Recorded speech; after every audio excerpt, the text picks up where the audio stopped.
Hello दोस्तों, welcome to my channel research genius. अगर आप रिसर्च फील्ड से जुड़े हुए हैं और आप रिसर्च पेपर लिखते हैं और वर्ड फाइल का यूज करते हैं मैस्क्रिप्ट प्रिपेयर करने के लिए, तो जब भी आप रेफरेंस ऐड करते होंगे तो ये आपने ऑब्जर्व किया होगा कि आपको जितने भी रेफरेंस का साइटेशन है उनकी नंबरिंग मैनुअली करनी पड़ती है पूरे मैस्क्रिप्ट में। तो इसमें बहुत ही टाइम कंज्यूम होता है। साथ ही साथ क्योंकि जब भी हम रिसर्च पेपर लिख लेते हैं तो उसके बाद बहुत सारे करेक्शंस होते हैं थ्रू सीनियर्स या थ्रू सुपरवाइजर। तो उसके बाद हमें और भी बहुत से रेफरेंस ऐड करने पड़ते हैं, जिससे क्या होता है कि हमें फिर से सारे रेफरेंस की नंबरिंग चेंज करनी पड़ती है। तो ये बहुत ही टाइम कंज्यूमिंग होता है और साथ ही बहुत ही अनकन्वीनियंट होता है। तो इसको कैसे हम सॉल्व कर सकते हैं, इसी के लिए मैंने ये वीडियो बनाया है। तो आप वीडियो ज़रूर देखिए। मेरा नाम है स्वदेश। मैं बहुत समय से रिसर्च फील्ड में जुड़ा हुआ हूँ। मैंने फिजिक्स में पीएचडी की है। साथ ही साथ मैंने पोस्ट डॉक किया है आईआईटी दिल्ली से और हांगकांग यूनिवर्सिटी से। So let's start this video. तो दोस्तों, ये एक सैम्पल मैस्क्रिप्ट है जिसमें मैं आपको बताऊंगा कि कैसे हम अपने रेफरेंसेस को ईजिली मैनेज कर सकते हैं और ईजिली साइट कर सकते हैं और चेंजेस कर सकते हैं।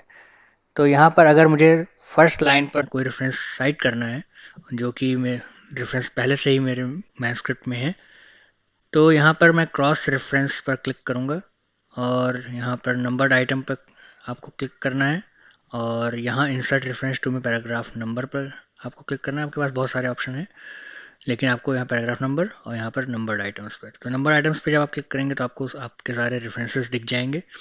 और यहाँ पर क्योंकि मुझे पहला रेफरेंस ऐड करना है तो मैं पहले पे क्लिक करूँगा और इंसर्ट कर दूंगा। तो यहाँ पर देखिए 1 आ गया है। उसके बाद अब मुझे अगर दो नंबर रेफरेंस कहीं ऐड करना है तो फिर से मैं क्रॉस रेफरेंस पे जाऊँगा और 2 नंबर रेफरेंस सेलेक्ट करूँगा और इंसर्ट। तो यहाँ पे 2 नंबर।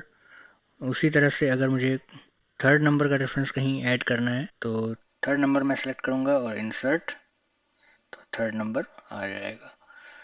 तो अब फ़ायदा क्या है इसका? अब फ़ायदा ये है कि लेट्स से हमें कोई फोर्थ रेफरेंस ऐड करना है मगर थर्ड नंबर पे ऐड करना है। तो थर्ड नंबर पे ऐड करना है मतलब कि वो सेकंड के बाद आना चाहिए। तो अगर हमें यहाँ पर कहीं ऐड करना है इस जगह पर, तो पहले तो हमें वो रेफरेंस चाहिए। तो एक रेफरेंस मैं ऐड कर दूंगा अपने मैनस्क्रिप्ट में। ये रेफरेंस फाइल मैंने एक बना रखी है। तो रेफरेंस सेक्शन में जाएंगे और थर्ड के, क्योंकि हमें थर्ड नंबर पर वो रेफरेंस चाहिए, तो हमें वो थर्ड नंबर पर ही पेस्ट करना होगा। तो ये थर्ड नंबर पर आ गया और जो थर्ड था वो फोर्थ हो गया है। तो अब हमें क्योंकि थर्ड नंबर पर वो रेफरेंस चाहिए, तो यहाँ पर हम करेंगे click cross reference, third number को सिलेक्ट करेंगे और इंसर्ट कर देंगे। बाकी सारी सेटिंग्स वही हैं। तो आप ये देखिए कि यहाँ पर थर्ड नंबर आ गया है।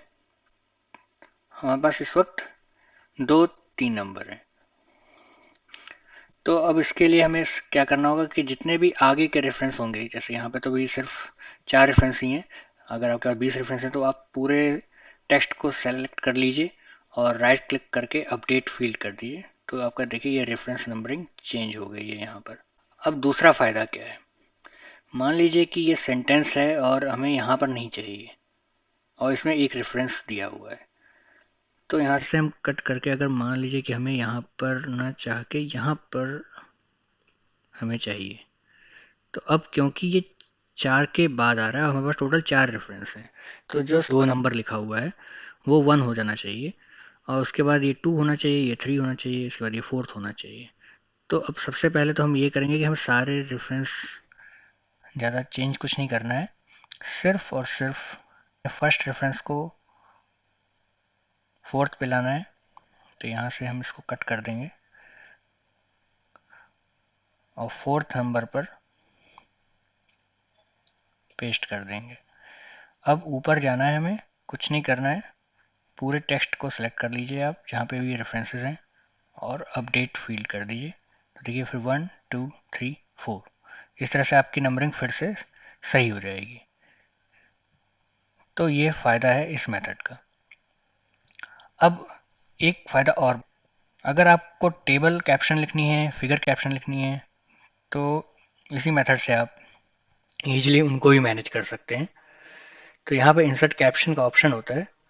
तो अगर यहाँ पे टेबल है तो आप टेबल पर क्लिक करिए, टेबल, और ओके। तो टेबल 1 आ गया। और यहाँ पे आप कुछ भी डिटेल लिख सकते हैं, जो भी आपका कैप्शन है। अब इसको आप साइट कर सकते हैं सिमिलरली, जैसे कि हम रेफरेंस को साइट करते हैं। जैसे यहाँ पे अगर मुझे लिखना है तो this is shown in table 1, तो क्रॉस रेफरेंस में जाना है और यहाँ पर टेबल आपको सेलेक्ट करना है। पहले आपने नंबर्ड आइटम सेलेक्ट किया था, तो टेबल पर क्लिक किया। एंटायर कैप्शन की जगह पर सिर्फ ओनली लेबल एंड नंबर और इंसर्ट। तो यहाँ पे टेबल 1 आ गया है। तो ये टेबल 1 हो गया। अब मान लीजिए कि आपके पास बाद में करेक्शन कुछ होता है और आप एक और टेबल डालना चाहते हैं, बट इससे पहले ही डालना चाहते हैं। तो यहाँ पे अगर आप कैप्शन लिखना चाहते हैं उस टेबल का, तो आपको सबसे पहले वापस इंसर्ट कैप्शन, टेबल सेलेक्ट किया हुआ है, ओके करेंगे। तो यहाँ पे टेबल 1 आ जाएगा, और जो टेबल 1 था वो टेबल 2 हो गया है। अब यहाँ पर जो आपने साइटेशन डाला था उसको कुछ नहीं करना है, सिर्फ अपडेट कर देना है। ये टेबल 2 अपने आप हो जाएगा। तो इसी तरह से आप फिगर्स के लिए भी कैप्शन का यूज कर सकते हैं।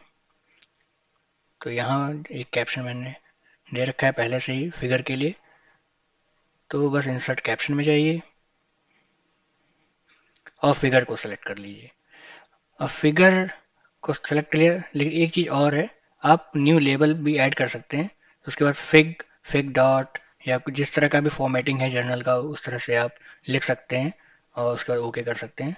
तो आपको फिग, फिग डॉट, फिगर कुछ भी चाहिए वो ले सकते हैं।